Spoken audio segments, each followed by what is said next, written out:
आखिरी के 1 महीनों में उन्होंने ऐसा क्या किया था कि भाई उनकी जो जेईई मेंस में रैंक थी अराउंड 30-40 हज़ार के आसपास, वो उसे इम्प्रूव करके अंडर 5000 रैंक एडवांस में लेकर आ पाए। और अगर आपकी परसेंटाइल 96, 95, 97 होती तो आपके पास ऑप्शंस नहीं होते। ने क्या स्केड्यूल फॉलो करते थे, जिस दिन मॉक टेस्ट देते थे उस दिन, और जिस दिन मॉक टेस्ट वगैरह नहीं देते थे उस दिन। तो वहाँ पे वो पेपर का है ना क्वेश्चंस की शफलिंग बहुत अच्छे से करते हैं। वहाँ पे तुम्हें स्टार्टिंग का पता चला कि सेक्शन 1 सेक्शन 2 दोनों ही नहीं होंगे तुमसे। क्रैश कोर्स वगैरह में क्या किसी इनरोल किया था विवेक, और क्या वो इफेक्टिव होते हैं आखिरी के वक्त पे तुम्हारे हिसाब से? सो हाय एवरीवन, दिस इज प्रायुष और आज की वीडियो में हम लोग बात करने वाले हैं कि आखिरी के जो 30 दिन हमारे लिए जी एडवांस के लिए ऑलमोस्ट बचे हैं, तो उनमें हमें क्या क्या ऐसी चीज़ें करनी है ताकि यार हम मेन से एडवांस में इंप्रूव कर सकें। ठीक है, ऐसे बहुत सारे स्टूडेंट्स होते हैं, मैंने खुद देखे अपने पर्सनल लाइफ में, मतलब मेरे खुद के दोस्त रहे हैं, क्लासमेट रहे हैं, जिनके यार मेंस में अराउंड 30-40 हज़ार रैंक थी और एडवांस में यार उनकी अंडर 10,000 रैंक, अंडर 5,000 रैंक आ रही थी और उन्हें यार वो IIT वाला टैग मिल गया। ठीक है, जो कि यार मतलब वर्थ इट होता है। ठीक है, एक बार आप IIT में चले जाते हो तो बस हाँ, आप ये कह सकते हो भाई मैं एक IITian हूँ। ठीक है, तो वो चीज़ भी बहुत वर्थ इट होती है। तो आखिरी के 1 महीने में यार फुल मेहनत करने के लिए अगर आप तैयार हो तो मैं प्रॉपर यार इस वीडियो में आपको बताने वाला हूँ कि क्या क्या आपको मटेरियल वगैरह सॉल्व करना है, क्या क्या चीज़ें करनी है ताकि यार आप अपना मैक्सिमम इंक्रीज़ कर सको अपना rank from JEE mains to JEE advance. ठीक है, आज की वीडियो में यार मैं एक स्पेशल गेस्ट को इनवाइट किया अपने चैनल पर। ठीक है, ऑलरेडी वो आ चुके हैं यार पहले भी हमारे चैनल पे, विवेक भाई। ठीक है, IIT रुड़की वाले, अगर आपने पॉडकास्ट देखा होगा तो आपको याद होगा। तो इस वीडियो में यार वो अपने जितने भी एक्सपीरियंसेस हैं जेईई एडवांस के वो शेयर कर रहे होंगे कि आखिरी के 1 महीनों में उन्होंने ऐसा क्या किया था कि भाई उनकी जो जेईई मेंस में रैंक थी अराउंड 30-40 हज़ार के आसपास, वो उसे इम्प्रूव करके अंडर 5000 रैंक एडवांस में लेकर आ पाए। ठीक है, क्या क्या स्ट्रेटजी फॉलो की थी आखिरी के महीने में, उन्होंने क्या क्या मटेरियल सॉल्व किया था, कितने मॉक टेस्ट लगाए थे, हर एक चीज़ के बारे में डिस्कशन करेंगे। तो प्लीज़ मेक श्योर इस वीडियो को एंड तक ज़रूर देखना। ठीक है, काफ़ी कुछ सीख के जाने वाले हो और प्लीज़ मेक श्योर चैनल को सब्सक्राइब जरूर कर लेना क्योंकि बहुत सारी यूजफुल वीडियो आपके लिए आने वाली है। ओवर टू यू विवेक भाई। अपना सबसे पहले यार हमें ये बताओ किस माइंडसेट के साथ आपने एडवांस की तैयारी की थी। मतलब मेरे तो 99 परसेंटाइल आई थी, फिर भी मैंने एडवांस को इतना सीरियसली नहीं लिया और एडवांस की तैयारी नहीं की। बट आपका क्या सीन था कि भाई 96-97 परसेंटाइल आई, फिर भी भाई एडवांस के लिए एकदम जी जान लगा के लग गए? तो यार अगर आपकी परसेंटाइल बहुत अच्छी है 99, 98, तो आपके पास है ना मेंस के थ्रू काफ़ी अच्छे ऑप्शंस होते हैं NITs और अच्छे अच्छे कॉलेजेस के।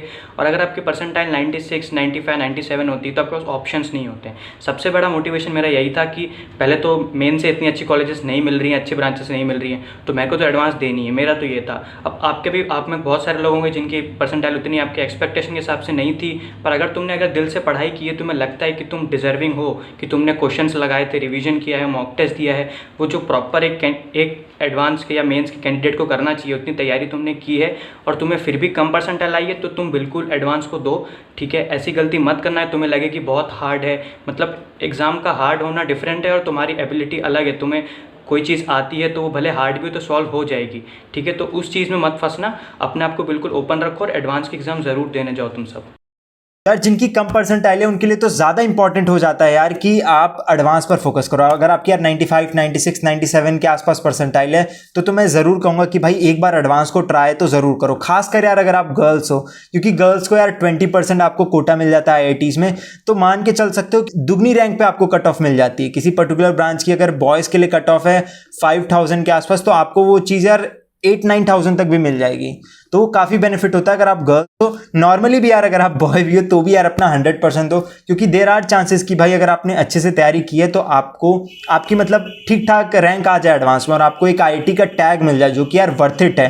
तो भाई यार आपसे अगला क्वेश्चन है यार विवेक कि कितने मॉक टेस्ट सॉल्व किए थे। और यार एक चीज़ और होती है कि एडवांस में ना एक दिन में दो पेपर होते हैं, तो क्या उसी पैटर्न में आखिरी में मॉक टेस्ट लगाते थे या फिर एक दिन में एक ही मॉक टेस्ट लगाते थे? और कितने टोटल मॉक टेस्ट दिए होंगे एडवांस से पहले? मैंने एडवांस की एग्ज़ाम से पहले एक्चुअली में 1 वीक 6 टेस्ट दिए थे, मतलब दोनों पार्ट 1 पार्ट 2 पूरे 6 आवर्स के। एक्चुअली में एडवांस में क्या होता है, आपके पास टाइम बहुत है। तो जैसे मेंस में हम मॉक टेस्ट क्यों देते हो, आपकी गलतियां ना हो, आपका पेपर में कंसंट्रेशन बना रहे, आप टाइम मैनेजमेंट कर पाओ।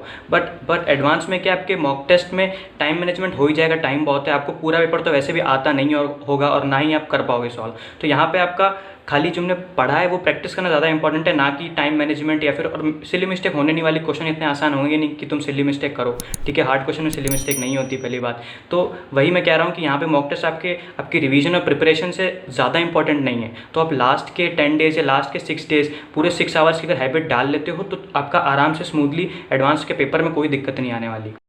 मतलब वही यार सेम उसी पैटर्न में मॉक टेस्ट देना जैसे यार आपका एडवांस का होता है कि भाई 2 पेपर होते हैं 1-1 घंटे के गैप पे, 1 या 2 घंटे के गैप पे होते हैं, तो उसी सेम पैटर्न में आपको एडवांस का पेपर देना है। और जो ब्रेक होता है उसमें भाई कुछ हल्का फुल्का ही खाना, ऐसा चीज़ खाना जिससे एनर्जी आ जाए और ज़्यादा आपको नींद वगैरह, ये नहीं कि पराठे वराठे खा लिए हमने 2-3 भर के उस ब्रेक में सेकंड वाले में मस्त नींद आ रही है हम लोगों को, तो ये गलतियाँ नहीं करनी है, ठीक है। तो यार आते हैं भाई अपने अगले क्वेश्चन पे कि यार आपने क्या स्केड्यूल फॉलो करते थे, जिस दिन मॉक टेस्ट देते थे उस दिन और जिस दिन मॉक टेस्ट वगैरह नहीं देते थे उस दिन, क्या मतलब सुबह से रात तक का क्या स्केड्यूल रहता था आपका? एक्चुअली मैं लास्ट मंथ का मैं बताऊँ ना तो मॉक टेस्ट जैसे मैंने बताया लास्ट में ही दिया, लास्ट के 1 वीक में। तो मेरा मेनली शेड्यूल ये होता था कि आप सुबह में आपका केमिस्ट्री उठाओ। जैसे मैं केमिस्ट्री उठाता था, आपकी इनऑर्गेनिक पढ़ ली, 1 घंटा रिवाइज कर लिया, ठीक है। ऑर्गेनिक या फिजिकल में से कोई एक, मतलब आज अगर फिजिकल किया तो कल ऑर्गेनिक करेंगे, ऐसे करना है। और प्रैक्टिस करनी है, थियरी पढ़ने मत बैठना। अगर तुमने अटेम्प्ट किया है, मेंस दे चुके, तो मैं मानता हूँ तुमने थियरी लेवल पे तुम्हें दिक्कत नहीं होगी, ठीक है। तो सिर्फ तुम्हें न्यूमेरिकल से लगाते जाना है, ठीक है, फॉर्मुलेस तुम्हारे दिमाग में हो गए।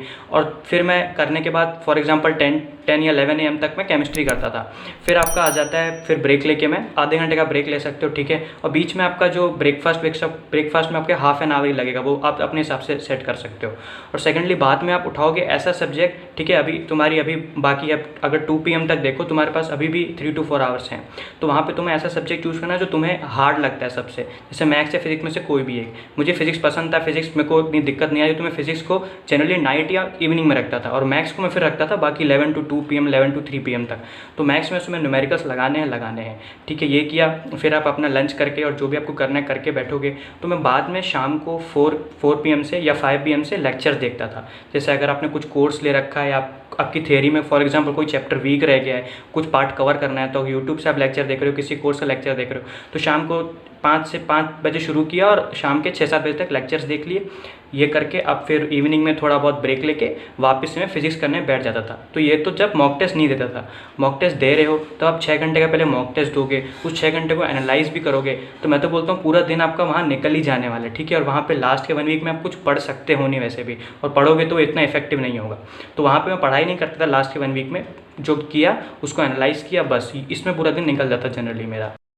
तो काफ़ी यार सही चीज़ बता दिया यार तुमने कि मतलब ओवरऑल दिन का ओवरव्यू बता दिया कि भाई ऐसे से हम टाइम को डिवाइड कर सकते हैं अपने, और ट्राई करो कि यार 10 से 12 घंटे के अब आखिरी का वक्त है भाई, अपनी पूरी जी जान लगा दो, 10-12 घंटे रोज़ पढ़ने का टारगेट रखो कम से कम। अब आते हैं यार अपने अगले पॉइंट पे, जो विवेक ने बताया था कि भाई क्रैश कोर्स वगैरह में क्या किसी इनरोल किया था विवेक, और क्या वो इफेक्टिव होते हैं आखिरी के वक्त पे तुम्हारे हिसाब से? देखो क्रैश कोर्स का क्या होता है कि तुमने जो पढ़ रखा है वो तुम्हें कुछ मतलब ऐसा नहीं जीरो से हीरो बना देंगे। तुमने जो पढ़ रखा होता है बस उसी को स्ट्रक्चराइज करना और उसको एक लेयर देना। तुम्हें अगर तुम एक ठीक ठाक स्टूडेंट हो, तुम एवरेज स्टूडेंट हो, तो उसको तुम्हें कैसे वो तुम्हें पुश कर सकते हैं, कैसे तुम्हें अच्छा मटेरियल प्रोवाइड करें, सिलेक्टिव क्वेश्चन हो उसमें, वो अगर तुम चाहते हो तुम खुद से नहीं कर सकते, अगर तुम खुद से इतना एफर्ट नहीं लगा सकते वहाँ पे, तो तुम्हें क्रैश कोर्स हेल्प करते हैं, ठीक है। तो बहुत सारे क्रैश कोर्स हैं यार, जैसे मैंने जो लिया था वो ये था ATP का था, RCC क्रैश कोर्स, ठीक है। तो जो मैंने लिया मैं उसी के बारे में बताऊँगा, किसी और के बारे में मैं श्योर नहीं हूँ तो मैं नहीं बता सकता, ठीक है। तो उसमें क्या था कि आपकी जो प्रिपरेशन है उसमें ही जैसे कुछ इंपॉर्टेंट चीज़ें हैं, कुछ जो ज़्यादा पूछी जाती हैं, उस पर ही टीचर्स ने हमें एक्स्ट्रा क्वेश्चंस करवाए, उस पर ही कैसे कैसे हार्ड और वैरायटी ऑफ क्वेश्चंस बन सकते हैं वो करवाए। और सेकेंडली मटेरियल जो था वो सिलेक्टिव क्वेश्चंस जो तुम्हें चाहिए होते हैं लास्ट के टाइम पे PYQ जैसे आप करते हो, साथ में जो सिलेक्टिव क्वेश्चन चाहिए कि ये तो करने ही करने इस टाइप्स के ज़्यादा आते हैं, तो वो वाले उन्होंने प्रोवाइड कर दिए थे। तो एट द एंड काफ़ी पॉजिटिव इम्पैक्ट था, ठीक है। तो तुम अगर लेना चाहते हो तो कंसिडर कर सकते हो, तुम्हें फ़ायदा ही होने वाला है। तो वही चीज़ यार, अगर आपके मतलब बेसिक वगैरह क्लियर है, आपको एक स्ट्रक्चर्ड वे में चाहिए सारी चीज़ें कि भाई आखिरी में एक स्ट्रक्चर्ड तरीके से मेरा रिवीजन हो जाए, तो वहाँ पे क्रैश कोर्स हेल्पफुल होते हैं, सॉल्व कर सकते हो। वही यार अपने अगले क्वेश्चन पे आते हैं भाई कि यार आपने आखिरी वक्त में क्या मटेरियल सॉल्व किया था? तो मैंने जब प्रिपरेशन की थी तो मैंने सबसे पहले PYQs में पहले से करता आ रहा था, ठीक है। तो मेरे वो ऑलमोस्ट खत्म होने आए थे, तो वो मैं सॉल्व करता था, जो इंपॉर्टेंट है वो रिवाइज कर ली PYQ में से। तो मैंने एटलीस्ट 10 to 15 ईयर्स के कर रखे थे PYQs एडवांस में, और लास्ट में भी जो बचे हुए थे वो सॉल्व करता था मैं। और सेकेंडली ATP का जो फिर मटेरियल मिलता था उसे सॉल्व करता था मैं, ठीक है। तो ये तो मैंने किया। अगर स्टूडेंट हो जिसने अभी एडवांस की उतनी अच्छी प्रिपरेशन नहीं कर रखी और तुम करना चाहते हो, तो तुम्हें पहले PYQ कर लेने हैं एटलीस्ट 15 ईयर्स के। 2020 से चालू करोगे और उल्टे मतलब तुम्हें डिक्रीजिंग ऑर्डर में जाना है 2010, 2005, 2000 तक तुम जितना जा सकते हो उतना बेटर रहेगा, क्योंकि वो क्वेश्चंस की वैरायटी तुम्हें देखनी है, कितना इन डेप्थ पूछ रहा है वो देखना है, कितने टाइप ऑफ क्वेश्चंस हैं वो देखना है, ठीक है। तो अपनी एटलीस्ट मतलब तुम्हें इन शॉर्ट तुम्हें अपनी थिंकिंग पावर डेवलप करनी है, क्वेश्चन में तुम्हें कैसे अप्रोच करना होता है, ये चीज़ तुम्हें कोई सिखा नहीं सकता, वो तुम खुद ही डेवलप करते हो। तुम्हारी क्या एबिलिटीज़ है, क्या तुम्हारा स्ट्रॉन्ग है, उस सब पे उस चीज़ पे डिपेंड करता है। तो PYQ तुम्हें एक बहुत अच्छा एक्सपीरियंस देने वाले हैं और तुम्हारी बहुत अच्छी प्रैक्टिस होगी वहाँ से। तो भाई यार जो अगला मेरा क्वेश्चन है आपसे कि यार कुछ ऐसे एडवांस वाले चैप्टर्स होते हैं जिनका थोड़ा सा वेटेज ज़्यादा होता है कंपेयर टू अदर चैप्टर, और एडवांस में उनसे ज़्यादा क्वेश्चन भी पूछे जाते हैं। तो ऐसे कौन से चैप्टर्स हैं, अगर आपको आइडिया है तो यार उन सारे चैप्टर्स की लिस्ट वगैरह बता दो जिसपे आपने ज़्यादा फोकस किया था।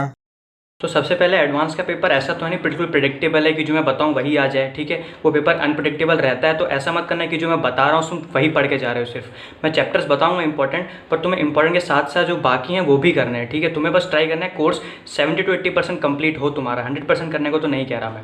तो अगर इंपॉर्टेंट की बात करें तो फिजिक्स में देखो तुम्हारा 12th का जो पार्ट है, जैसे रे ऑप्टिक्स हो गया, आपका इलेक्ट्रोस्टैटिक हो गया, मैग्नेटोस्टैटिक हो गया, वो हो गया, और आपका 11th का वर्क एनर्जी पावर हो गया, फिर आपका फ्लूइड्स हो गया, और जो तुम्हारे मैकेनिक्स तो आता ही है यार, पर वही है ना कि तुम्हारी मैकेनिक्स उतनी स्ट्रांग नहीं होगी, ठीक है। इसलिए मैं 12th पे ज़्यादा फोकस कर रहा हूँ कि 12th के अगर तुम जैसे रे वाले पार्ट और जो आपके सर्किट करंट इलेक्ट्रिसिटी बहुत इंपॉर्टेंट है, ठीक है, ये वाले पार्ट कर सकते हो तो बेस्ट है। तो ये फिजिक्स हो गया। अब केमिस्ट्री में बात करें तो केमिस्ट्री में आपका इक्विलिब्रियम, थर्मोडायनेमिक्स जो फिजिकल का, और 12th की फिजिकल में उतने इंपॉर्टेंट चैप्टर नहीं है, सॉल्यूशन के कभी क्वेश्चन आते हैं तो आते हैं। 11th का फिजिकल बहुत इंपॉर्टेंट है, ठीक है। और इनऑर्गेनिक की बात करें तो इनऑर्गेनिक आपकी 12th वाली इंपॉर्टेंट है, ठीक है, 12th वाली, और 11th वाली जो S ब्लॉक P ब्लॉक है वो इंपॉर्टेंट है। और ऑर्गेनिक तो तुम्हें पता है यार कि अगर तुम कोई चैप्टर छोड़ के जा भी रहे हो तो ऑर्गेनिक बहुत इंटरकनेक्टेड है, कि अगर तुमने एमीन्स किया तो वहाँ पता नहीं कहीं ना कहीं दूसरे चैप्टर का डाल के देंगे वो। तो ऑर्गेनिक में मैं बिल्कुल कमेंट नहीं करना चाहता, तुम्हें पूरी करनी ही पड़ेगी, ठीक है। और मैथ्स की बात करें तो यार देखो वेक्टर 3D है, आपका मैट्रिक्स है, मैट्रिक्स डिटर्मिनेंट, और आपका 11th से कॉम्प्लेक्स नंबर फंक्शंस हो गए, आपके लिमिट्स हो गए।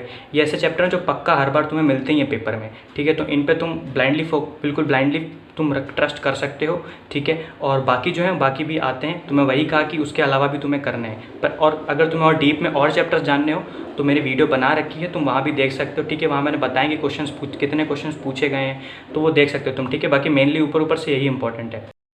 हाँ यार प्रॉपर एक आपको मैं भी PDF प्रोवाइड कर दूंगा टेलीग्राम चैनल पे, और भाई की भी वीडियो को आप चेकआउट कर सकते हो, लिंक हम नीचे डिस्क्रिप्शन में डाल देंगे, आप वहाँ से चेकआउट कर सकते हो विवेक की वीडियो, जिसमें यार उसने प्रॉपर अच्छे से सारे वेटेज वाइज चैप्टर आपको बता रखे हैं एडवांस के लिए, ठीक है। यार जो लास्ट और फाइनल क्वेश्चन है मेरा यार तुमसे, वो ये है कि भाई पेपर अटेम्प्टिंग स्ट्रेटजी क्या होनी चाहिए, मतलब जो मेंस के लिए हम लोग फॉलो करते आ रहे हैं उसी को हम एडवांस के लिए भी फॉलो करते हैं, फिर एडवांस के लिए कुछ अलग स्ट्रेटजी तुमने फॉलो की थी? देखो एडवांस की स्ट्रेटजी में पता है वही बात है कि एक पेपर अनप्रेडिक्टेबल है, बिल्कुल ठीक है। वहाँ पे तुम अगर कोई स्ट्रेटजी बना के जाते हो तो फॉर एग्जांपल तुमने बनाया कि इंटीजर करूँगा पहले मैं न्यूमेरिकल करूँगा पहले, फिर मल्टी करेक्ट करूँगा। तो अगर तुम पेपर पहले, तो सबसे इंपॉर्टेंट बात यह है पेपर स्टार्ट हो रहा है, स्टार्टिंग के 20 मिनट तुम्हें उसका पैटर्न जानने में, क्या क्वेश्चन आए हैं, कितनी मार्किंग स्कीम है, कहाँ -2 है, कहाँ -1 है, कहाँ 0 नेगेटिव मार्किंग है, कहाँ +4 है, कहाँ +3 है, ये चीज़ तुम्हें पहले अच्छे से पढ़नी है, ठीक है। और जहाँ पे 0 नेगेटिव मार्किंग है वहाँ पे तुम्हें तुक्के भी मारने हैं, और दूसरी बात वहाँ पे तुम्हें बिल्कुल कैलकुलेटेड रिस्क ले सकते हो आप, ठीक है। और जहाँ पे तुम्हारी -2 है या फिर जहाँ ऐसा लग रहा है कि तुम्हारा जल्दी माइनस मार्किंग होगी, वहाँ तुम बहुत धीरे धीरे और बहुत जहाँ कॉन्फिडेंट हो वही वाला क्वेश्चंस करोगे। तो पहले तुमने स्कीम देख ली एक बार मार्किंग स्कीम के बाद, अब तुम क्या करोगे, तुम्हें जो इसमें पक्का तुम्हें अपना कॉन्फिडेंस बिल्ड करना है स्टार्टिंग के 30-40 मिनट में, जो तुम्हें श्योर हो कि जैसे केमिस्ट्री सबका स्ट्रांग होता है जनरली, या अगर तुम इनऑर्गेनिक पढ़ के गए तो अगर क्वेश्चन दिख गया तुम सीधा टिक कर सकते हो। तो क्वेश्चन जैसे पेपर स्टार्ट होता है तो आपके अगर इनऑर्गेनिक है ऑर्गेनिक है आपने कर रखी है तो कॉन्फिडेंस बिल्ड आराम से हो जाता है, ठीक है। मैंने उस पर वीडियो बनाई भी है और मैंने बताया भी कि मेरा पार्ट 1 जो पेपर था उसमें कॉन्फिडेंस बहुत अच्छे से बिल्ड हुआ। मैंने पहले केमिस्ट्री किया, फिर मैथ्स में जैसे आपका वेक्टर 3D मैट्रिक्स हो गया, ट्रिग्नोमेट्री हो गया, यहाँ से कर करके मैं ऐसे पेपर को चेंज करता रहा कि सब्जेक्ट वाइज, और जो इंपॉर्टेंट जो मैंने कर रखे थे, और सेकेंडली जो मेरे स्ट्रॉन्ग थे उनके क्वेश्चंस में करता रहा। तो ऐसे फर्स्ट पार्ट बहुत अच्छे से रहा मेरा। अब अगर तुम सेकंड पार्ट की बात करो तो एक पार्ट ऐसा आएगा, जनरली वो सेकंड होता है कि सेकंड में सब थक गए होते हैं, तो वहाँ पे वो पेपर का है ना क्वेश्चंस की शफलिंग बहुत अच्छे से करते हैं। वहाँ पे तुम्हें स्टार्टिंग का पता चलेगा कि सेक्शन 1 सेक्शन 2 दोनों ही नहीं होंगे तुमसे, पर सेक्शन 3 ऐसा होगा कि तुमसे लगातार सारे ही हो जाएंगे, 6 से 7 क्वेश्चन सारे ही हो गए, पता चला, ठीक है। तो वही करना है तुम्हें कि मेरा जैसे बताया हुआ है मैंने, ठीक है, इसमें मैंने वीडियो बना रखी है। तो तुम्हें क्या करना है, सेक्शन 2 में मेरा जब हुआ था पार्ट 2 में, तो उसमें मेरे स्टार्टिंग के दोनों सेक्शन नहीं सॉल्व हुए, एटलीस्ट केमिस्ट्री में तक नहीं हुए थे। पर वही है कि जब मैं ब्रेक डाउन नहीं हुआ कि नहीं यार ऐसा नहीं होता कि पेपर पूरा ही हार्ड हो, तुम्हारी एबिलिटी है अगर तो क्वेश्चंस तुमसे सॉल्व होने वाले हैं, तो तुम्हें बस वहाँ पे ढूंढने हैं कि कहाँ पे ऐसे क्वेश्चंस प्रेजेंट हैं। तो ऐसे मैं करता गया तो वो जो मुझे आता था वो मिलता गया और वो फिर मैंने सॉल्व किया। बट वही है कि तुम्हें वहाँ पे चैलेंजेस आने वाले हैं, तुम्हें क्या पता पूरा सेक्शन छोड़ना पड़ जाए, कुछ भी ना सॉल्व हो, तो उसमें डीमोटिवेट नहीं होना है। मिलेंगे क्वेश्चन जो सॉल्व होने वाले होंगे, बस तुम्हें ढूंढने का ट्राई करना है, कैसे भी कैसे मिल जाए। सही सही यार, काफ़ी सही चीज़ बताई विवेक ने एक कि भाई यार क्वेश्चन मतलब पेपर तो कठिन आता है यार एडवांस का, और वो ऐसे से क्वेश्चन डालते हैं जो शायद तुम पूरा 3 घंटे भी लगा दो क्वेश्चन कभी ना तुमसे सॉल्व हो जब तक तुम उसका कोई सॉल्यूशन ना देखो, हिंट ना देखो। तो तुम्हें सबसे पहले यार यही चीज़ करनी है कि जो डुएबल क्वेश्चन है, जो तुम्हारी रेंज में है, उन क्वेश्चंस को सबसे पहले ढूंढ के खत्म करो, है ना। टाइम की इतनी ज़्यादा कमी नहीं होती यार आपको, बस वही है, आपको वो क्वेश्चन नहीं छोड़ के आना है जो आपसे हो सकते थे, जो आसान थे, है ना। तो वही एडवांस में यार क्वेश्चन ढूंढने वाली बात है, और कौन से क्वेश्चन हो सकते हैं कौन से नहीं, इसको जज करने वाली बात है, ठीक है। और वो तभी हो सकता है यार जब आपने अच्छी खासी प्रैक्टिस कर रखी हो और आपके थोड़े कंसेप्ट क्लियर हो, ठीक है। तो यार ये सारा हो गया एडवांस की स्ट्रैटेजी के बारे में। होप सो यार आपको बहुत सारी नई चीज़ें पता चलेंगी। चेकआउट यार विवेक का भी चैनल ज़रूर चेकआउट करना यार, उसने भी एडवांस के ऊपर काफ़ी सही सी वीडियो बना रखी है, लिंक उसकी नीचे डिस्क्रिप्शन में मिल जाएगी, ठीक है। लास्ट के 1 महीने बचे यार, जब 2 साल पढ़ लिए, 2.5 ईयर्स आपने मेहनत कर लिए, तो लास्ट के यार 1 महीने भी अच्छे से मेहनत कर लो। हो सके यार आप मेहनत भी करो, थोड़ा बहुत आपका लक भी साथ दे जाए और आपकी यार अच्छी खासी रैंक आ जाए एडवांस में, आपको IIT वाला टैग मिल जाए, ठीक है। और उसकी यार बहुत वर्थ इट है यार, वो 1 महीने अगर आप रगड़ के मेहनत कर ले रहे हो ना तो वो वर्थ इट है। So this was all for this video. Please make sure to give this video a big thumbs up. Vivek भाई के भी चैनल को चेकआउट ज़रूर करना, काफ़ी यूजफुल कंटेंट उन्होंने डाल रखा है। तब तक यार मिलते हैं किसी और वीडियो में। Bye everyone.